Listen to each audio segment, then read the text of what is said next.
dumating sa atin at i-unbox natin siya today. Itong bagong Insta360 X6. Ayan, ayan. Ito yung kanyang mga feature.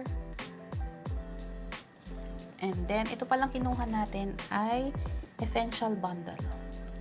So, tingnan natin ang loob ng box. Okay. Welcome Insta360 X6. Ito ang laman ng kanyang box. Meron siyang invisible stick. Ito, bagong design ng kanyang invisible stick. Siyempre merong tatak dyan, Insta360. And ang ganda ng grip niya. Meron din siya dito. Yan, para kung ilalagay natin sa tripod. Okay. Ganda nito. Insta360. And next, itong box na naglalaman ng mga warranty card. Buksan natin. Yan. Wala na siyang laman. Yung silica gel na lang.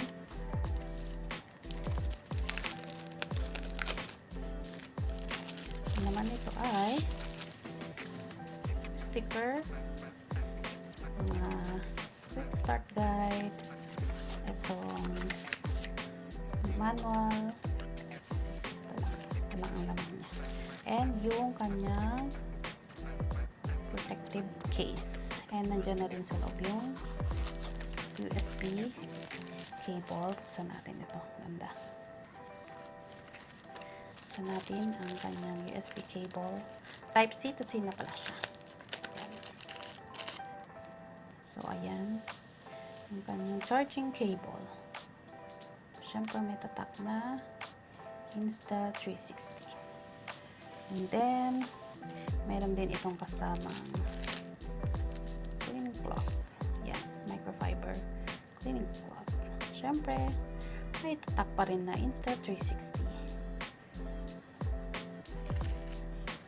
Then, dito sa isang case, ito yung kanyang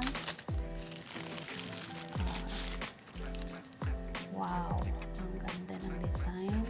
Ito yung charging dock ng battery. And meron ng kasamang yan, isang battery. Bali, dalawa yung battery niya. Yung isa is nandoon na sa unit. Ang ganda niya. Ito yung kanyang input pag i-charge siya, and then kapag gagamitin mo siya parang power bank, ito yung kanyang output. Then for the finale, ang ating Insta360 X6. Uy, sobrang liit na lang niya.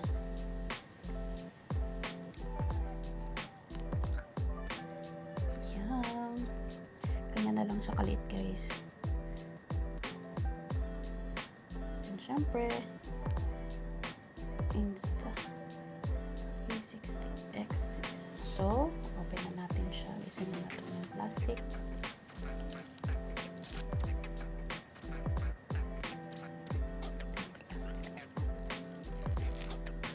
Wow. And then,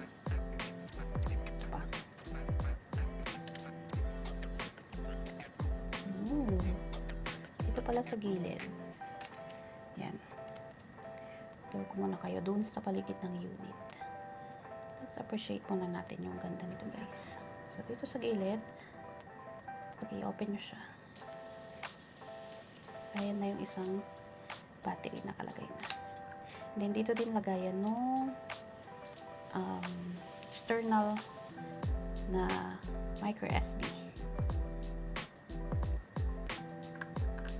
Natin.